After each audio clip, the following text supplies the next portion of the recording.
News చూస్తున్నాం. అమెరికాని కోలుకోలేని దెబ్బ కొట్టింది ఇరాన్. అయితే యుద్ధ నౌక ఏదైతే ఉన్నదో దాన్ని ధ్వంసం చేసినట్టు ఇప్పటికే ప్రకటన విడుదల చేశారు. అయితే దీనికి సంబంధించి ఇప్పటికీ అమెరికాను కోలుకోలేని దెబ్బ తీసినట్టు కూడా తెలుస్తోంది. ఇటు ప్రపంచంలోనే అత్యంత శక్తివంతమైన అమెరికన్ అబ్రహం లింకన్ యుద్ధ వాహన నౌకపై అటాక్ జరిగినట్టు కూడా తెలుస్తోంది. ఇటు బాలిస్టిక్ మిసైల్స్తో దాడి చేసినట్లు కూడా ప్రకటించింది ఐఆర్జీసీ. నౌకను సముద్రంలోనే కూల్ చేసినట్లు ప్రకటన విడుదల చేసింది. అయితే యుద్ధ నౌక నుంచే అమెరికా F-35C FYA ఫైటర్ జెట్లతో ఇరాన్పై అమెరికా ఎయిర్ స్ట్రాక్స్ అలాగే ఐఆర్జీసీ ప్రకటనను కూడా ఖండించింది అమెరికా. అయితే ఏదైతే అటాక్ జరిగిందో అది వాళ్ళ ప్రకటన విడుదల చేసిన తర్వాత ఇటు అమెరికా దాన్ని తిప్పికొట్టింది. అంటే ఏదైతే ప్రకటన అది అంతా కూడా అవాస్తవమని కూడా ఇప్పటికీ అమెరికా కూడా వెల్లడించడం జరిగింది. తమ నౌకకు ఇరాన్ కూల్చివేయలేదని చెప్పి కూడా ప్రకటన చేసింది. మరోవైపు ఇరాన్పై ఇజ్రాయెల్ భీకర దాడులు, మిసైల్ వర్షాలు కురిపిస్తున్న ఇజ్రాయెల్ ఇటు దాడిలో ఐఆర్జీసీ ప్రధాన కార్యాలయాన్ని భూస్థాపం చేసినట్లు కూడా ఇజ్రాయెల్ ప్రకటన చేసింది. అమెరికా ఇజ్రాయెల్పై డ్రోన్ దాడులతో విరుచుకుపడుతున్న ఇరాన్ ఇప్పటికీ కువైట్లోని యుఎస్ ఎంబసీపై డ్రోన్తో దాడి చేసిన ఇరాన్.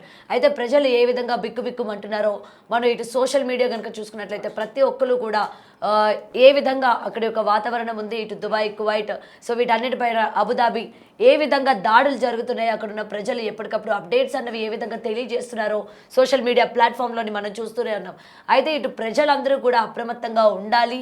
ఇటువంటి దాడులు ఎత్తైన భవనాలు కావచ్చు, లేకపోతే ఎక్కడికక్కడ ఎప్పుడు వాళ్ళ మీద ఎఫెక్ట్ పడుతుందో అని చెప్పి ప్రజలందరూ కూడా రాత్రి పగళ్ళు నిద్ర కూడా లేకుండా రోడ్ల పైకి వచ్చి నిలబడి చూస్తున్న పరిస్థితులు కూడా మనం చూస్తున్నాం. ఇటు ఇరాన్పై ఇజ్రాయెల్ అలాగే అమెరికా దాడుల్లో పశ్చిమాసియా అల్లకల్లోలంగా మారింది. తమ సుప్రీం లీడర్ ఖామెనీ హత్యకు ప్రతీకారంగా ఇరాన్ సైతం గల్ఫ్ దేశాలపై దాడులు కొనసాగిస్తోంది. మరి Iran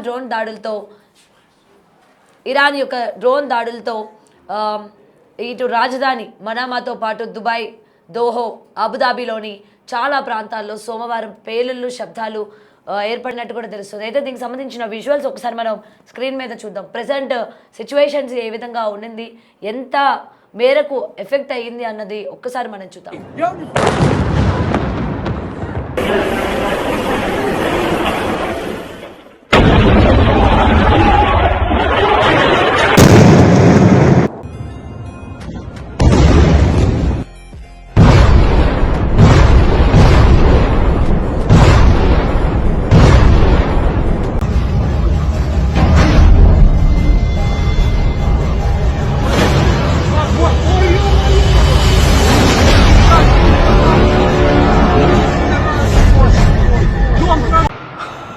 Whoa, did you see that? That was fast. That looked... Ah, look how he run. Listen to that sound. Shaking it.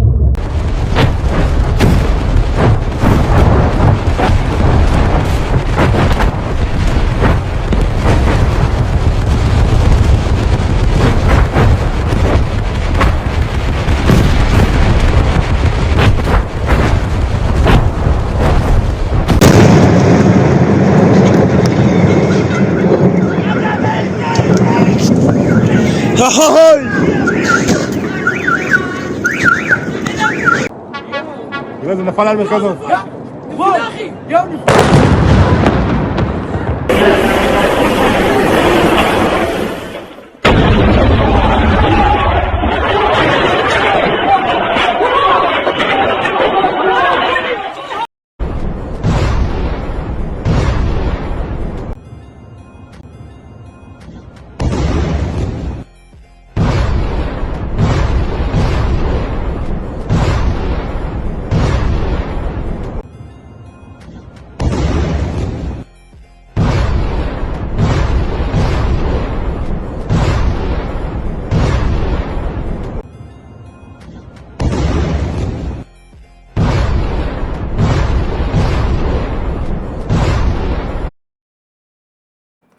Right, మనం విజువల్స్ చూస్తున్నాం కదా ఏ విధంగా యుద్ధం అన్నది ఏర్పడుతోంది, ఏ విధంగా బాంబులు మొత్తం కూడా ప్రజలపైన ఏ విధంగా దాడులు జరుగుతున్నాయి మనం చూస్తూ ఉన్నాము. మరి అమెరికా ఏదైతే నౌకని ఎక్కడ కూడా వాళ్ళు ఎఫెక్ట్ చేయలేదు అని ఏదైతే ప్రకటన ఇచ్చారో దీనిలో ఎంతవరకు వాస్తవాలు ఉన్నాయి, అసలు ప్రజెంట్ పరిస్థితులు ఏ విధంగా ఉన్నాయి అన్నది తెలుసుకుందాం. మా ప్రతినిధి శివ ఫోన్లో ఉన్నారు.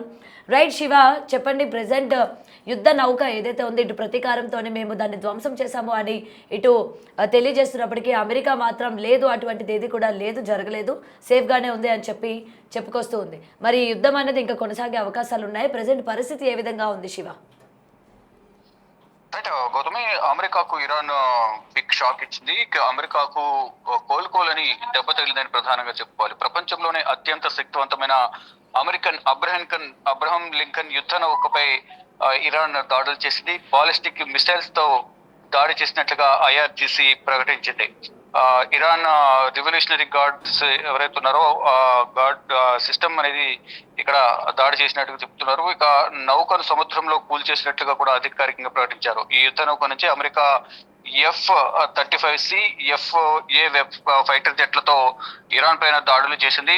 మొదటి నుంచి కూడా ఇటు ఇరు దేశాల మధ్య శాంతి చర్చలకు సంబంధించి కానీ, మరోవైపు అణు ఒప్పందాలపై చర్చలు కొనసాగుతున్న నేపథ్యంలో అప్పుడే ఒకవైపు చర్చలు కొనసాగుతున్నాయి, మరోవైపు ఈ యుద్ధ నౌకను అరేబియా సముద్రంలో మోహరించేది అమెరికా. అంటే ఇది విధ్వంసం సృష్టిస్తుంది, ఏ సమయంలోనైనా మేము దీన్ని ప్రయోగిస్తామంటూ కూడా ఇరాన్ ను బెదిరించే ప్రయత్నం కూడా డొనాల్డ్ ట్రంప్ చేశారు. ఇప్పుడు అదే యుద్ధ నౌకను కూల్చేసామంటూ కూడా ఇటు ఇరాన్ ప్రకటించింది.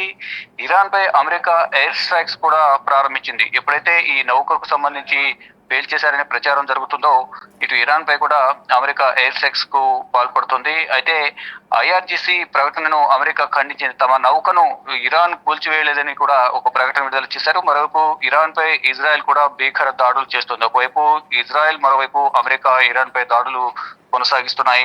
ఇక మిసైల్ వర్షం కురిపిస్తోంది ఇజ్రాయెల్. ఈ దాడిలో ఐఆర్జిసి ప్రధాన కార్యాలయాన్ని భూస్థాపితం చేసినట్లుగా కూడా ఈ ఇజ్రాయెల్ ప్రకటించింది. ఇక అమెరికా ఇజ్రాయెల్ పై డ్రోన్ దాడులతో ఇరాన్ కూడా విరుచుకుపడుతోంది. కువైట్ లో ఉన్న అమెరికా ఎంబసీ ఏదైతుందో యుఎస్ ఎంబసీ పైన ఇరాన్ దాడి చేసింది. ఇలా పట్టుదాడులతో పశ్చిమాసియా బాంబుల శబ్దంతో అట్టుడుకుతోంది. ఒకవైపు అక్కడ ఉన్న సాధారణ ప్రజలు తీవ్ర ఆందోళన వ్యక్తం చేసిన పరిస్థితి కనిపిస్తోంది. మరోవైపు ఇటు ఖమేని మృతికి వ్యతిరేకంగా అనేక మంది స్పందిస్తూ ఉన్నారు. ఇటు భారత్ లో కూడా షియా ముస్లింలు ధర్నాలు చేస్తూ ఉన్నారు. ప్రజెంట్ సిచ్యువేషన్ చూసుకుంటే కనుక గల్ఫ్ కంట్రీస్ కి సంబంధించి కానీ, ఇటు అమెరికా ఇజ్రాయెల్ లో ఉన్న భారతీయులు అందరూ కూడా సురక్షితంగా ఉండాలి.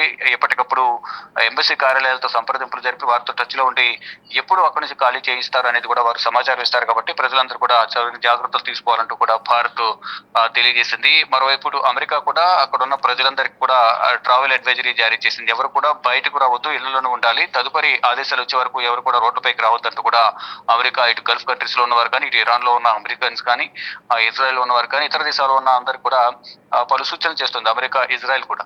ఈ నేపథ్యంలోనే ప్రజెంట్ చూసుకుంటే కనుక దాడులు ప్రతిదాడులతో ఈ పశ్చిమాసియా, మరోవైపు ఈ మూడు దేశాలు కూడా అట్టుడుగుతున్న పరిస్థితి కనిపిస్తుంది. గగనతలాన్ని అంతా కూడా మూసివేశారు. విమాన రాకపోకలకు సంబంధించి కూడా తీవ్ర ఇబ్బందులు ఎదుర్కొనే అవకాశం ఉంటుంది. కాబట్టి విమాన రాకపోకలు కూడా దాదాపు అన్ని మార్గాల్లో కూడా క్యాన్సిల్ చేశారు. ఇక్కడ భారత ప్రజలు ఏ విధంగా ఎఫెక్ట్ అవుతున్నారు దానిపై కూడా ఎప్పటికప్పుడు భారత ప్రధాని నరేంద్ర మోడీ కూడా వివరాలను అడిగి తెలుసుకుంటున్న పరిస్థితి కనిపిస్తుంది. నిన్న కేబినెట్ భద్రతా వ్యవహారాల కమిటీ సమావేశం కూడా జరిగింది. ఈ సమావేశంలో పలు కీలక నిర్ణయాలు తీసుకున్నారు. అక్కడ ఉన్న భారతీయులను ఏ విధంగా బయటికి తీసుకురావాలి, ఈ భారతీయులపై ఎంతవరకు ప్రభావం పడుతుందనే అంశాలపై కూడా ప్రధానంగా చర్చించారు. UAE, Qatar, Saudi Arabia, Kuwait, బహ్రెయిన్లలో భారీ సంఖ్యలో భారతీయులు నివసిస్తూ ఉన్నారు. కొంతమంది అక్కడ సెటిల్ అయిన వారు కానీ, జాబ్ పర్పస్ వెళ్ళిన వారు, మరోవైపు ఇటు ఎక్స్కర్షన్స్ కి వెళ్ళిన వారు కూడా అక్కడికి వెళ్ళి తిరిగి వచ్చే వాళ్ళు కూడా చాలా మంది వెళ్తూ ఉంటారు. కాబట్టి అటువంటి వారు కూడా అక్కడ ఎక్కువనే ఉన్నారు అనేది కూడా ప్రధానం తెలుస్తుంది. దుబాయ్, అబుదాబి వంటి నగరాల్లో ఈ పేలుడు వార్తలతో వారిలో కూడా భయాందోళనలు నెలకొన్నాయి. ఇక ఉద్యోగాలు కానీ, మరోవైపు అక్కడ ఉద్యోగాలు చేసి ఎవరైతే ఉన్నారో వారికి కూడా భద్రతా హెచ్చరికల కారణంగా కొన్ని ప్రాంతాల్లో కార్యాలయాలను తాత్కాలికంగా మూసివేశారు. కొన్ని కార్యాలయాల్లో మాత్రం పని గంటలను తగ్గించి ఉద్యోగాలు చేస్తున్న పరిస్థితి కనిపిస్తుంది. ఇక రాయబార కార్యాలయాలు కూడా పలు సూచనలు చేస్తున్నాయి. భారత విదేశాంగ మంత్రిత్వ శాఖ అప్రమత్తంగా ఉండాలంటూ కూడా ఆదేశాలు జారీ చేసింది. అవసరం లేకుండా ఎవరు కూడా బయటకు వెళ్ళొద్దంటూ కూడా ప్రధానంగా భారత ప్రభుత్వం ఆదేశాలు జారీ చేసింది. మరోవైపు విమాన రాకపోకలపై తీవ్ర ప్రభావం ఉన్న నేపథ్యంలో ఈ ఉద్రిక్తతల కారణంగా గల్ఫ్ గగనతలం పలు ప్రాంతాలు తాత్కాలికంగా మూసేశారు. దీంతో అంతర్జాతీయ విమానాశ్రయ సర్వీసులపై దీని ప్రభావం అనేది ఎక్కువగా కనిపిస్తోంది. ఇక పలు విమానాలన్నీ కూడా ఇరాన్, ఇరాక్ గల్ఫ్ గగనతలాన్ని దాటకుండా అంటే అటువైపు నుంచి రాకుండా చుట్టూ తిరిగి వచ్చే విధంగా కూడా కొన్ని చర్యలు తీసుకుంటున్నాడు. అదనపు దూరం అనేది ప్రయాణించాల్సి వచ్చిన నేపథ్యంలో చాలా మంది కొంతమంది ప్రయాణాలను క్యాన్సిల్ చేసుకుంటున్నారు. మరి కొంతమంది అత్యవసరంగా వెళ్లాల్సిన వారు ఆ దేశాల మీద వెళ్లకుండా ఆ చుట్టూ తిరుగుతూ వారి గమ్యస్థానాలకు చేరుకునేందుకు ప్రయత్నాలు చేస్తున్నారు. మరోవైపు కొన్ని ఎయిర్లైన్స్ భద్రతా కారణాల దృష్ట్యా సర్వీసులను తాత్కాలికంగా రద్దు చేస్తున్నారు. ఇక భారతదేశం నుంచి గల్ఫ్ ప్రాంతాలకు రోజు నడిచే ప్రధాన సర్వీసుల్లో ఎక్కువగా ఎయిర్ ఇండియా, ఇండిగో, ఎమిరేట్స్ అలాగే ఖతార్ ఎయిర్వేస్ ఎక్కువగా అంతర్జాతీయ విమానాలు నడుస్తూ ఉంటాయి. అవన్నీ కూడా ప్రెసెంట్ రద్దు చేసినట్లు కూడా తెలుస్తోంది. షెడ్యూల్ ప్రకారం వారు రన్ చేసే విధంగా కూడా కొన్ని ఆలస్యం అవుతాయి, కొన్ని క్యాన్సిల్ అవుతాయి. కాబట్టి వారు విమానాశ్రయాలకు వెళ్లే సందర్భంలో స్టేటస్ చెక్ చేసుకుని వెళ్లాలంటూ కూడా ప్రధానంగా ఎయిర్లైన్స్ చెబుతున్నాయి. ప్రజెంట్ చూసుకుంటే కనుక ఈ పశ్చిమాసియా అంతా కూడా యుద్ధ ప్రభావంతో భయానక వాతావరణం అనేది నెలకొంది. ఇక ప్రస్తుతం భారత ప్రభుత్వం కూడా పరిస్థితిని సమీక్షిస్తోంది. అత్యవసర పరిస్థితుల్లో సమీప భారత రాయబార కార్యాలయాన్ని సంప్రదించాలని కూడా అధికారులు సూచిస్తున్నారు. అనేక పరిస్థితి ఎలా మారుతుందోనన్న ఆందోళన మధ్య గల్ఫ్ ప్రాంతంలోని భారతీయులు అప్రమత్తంగా ఉండాలంటూ కూడా భారత ప్రభుత్వం వారందరికీ సూచనలు జారీ చేసింది. ప్రజెంట్ చూసుకుంటే కనుక ఒకరిపై ఒకరు దాడులు చేసుకుంటూ ఇటు ఇరాన్ కువైట్ లోని యుఎస్ ఎంబసీ వెనుక దాడి చేసింది. మరోవైపు ఇటు అబ్రహాం లింకన్ సంబంధించిన ఎయిర్ క్రాఫ్ట్ కూడా డ్రోన్లతో విరుచుకుపడింది. ఇటు ఇజ్రాయెల్ అమెరికా కూడా ఇటు ఇరాన్ పై దాడులు కొనసాగిస్తుంది. ఇంకా మరో నెల రోజుల పాటు ఈ దాడులు ఉంటాయంటూ కూడా ప్రధానంగా ట్రంప్ ప్రకటించిన నేపథ్యంలో ఈ నెల రోజుల పాటు ఏ విధంగా ఉండాలి, అక్కడ చిక్కుకున్న వారు ఏ విధంగా తిరిగి రావాలనే దానిపై మాత్రం వారి కుటుంబ సభ్యులు తీవ్ర ఆందోళన వ్యక్తం చేస్తూ ఉన్నారు. గౌతమి. రైట్ శివ.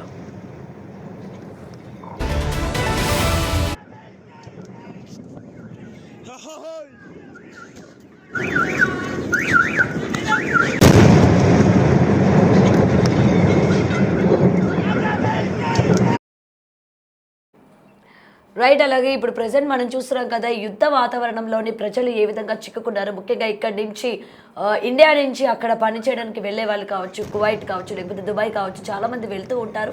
అక్కడ కొంతమంది స్టే కూడా చేస్తూ ఉన్నారు. ఇప్పటికే చాలామంది ఇంటర్నెట్ ఈ యొక్క సోషల్ ప్లాట్ఫామ్స్లోని వాళ్ళకి ఎటువంటి సమస్యని వాళ్ళు ఎదుర్కొంటూ ఉన్నారు.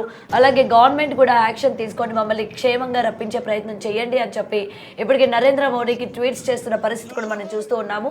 మరికొంతమంది సోషల్ మీడియాలోని వైరల్ అవుతున్నంత తీవ్రత ఇక్కడ ఏమీ లేదు అన్నట్టు కొంతమందికి భద్రత ఇచ్చే ప్రయత్నం కూడా చేస్తూ ఉన్నారు. సో ఏది ఏమైనా పరిస్థితులు కనుక మనం చూసుకున్నట్లయితే ప్రజెంట్ ఏ విధంగా ప్రాణ నష్టం ఎంతవరకు ఉంది, లేకపోతే ఆస్తి నష్టం ఎంతవరకు ఉంది, ఈ దాడులు ఇంకెన్ని రోజులు కొనసాగే అవకాశాలు ఉన్నాయని చెప్పి కూడా ప్రజలందరూ కూడా భయభ్రాంతికి గురవుతున్న పరిస్థితి కనిపిస్తుంది. ఒకసారి మనం విజువల్స్లో కూడా చూద్దాం అసలు ఏ విధంగా పరిస్థితులు ఉన్నాయి అన్నది.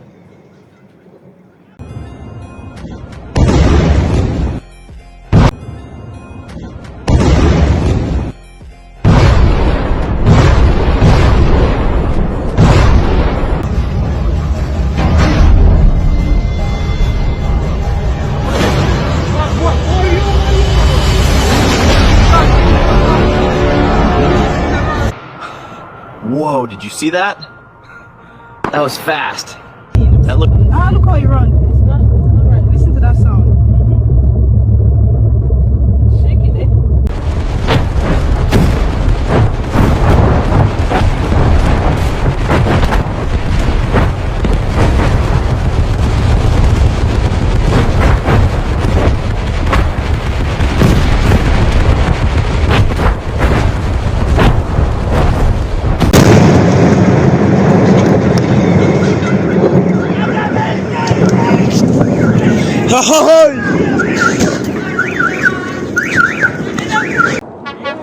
لازم نفعل المركز.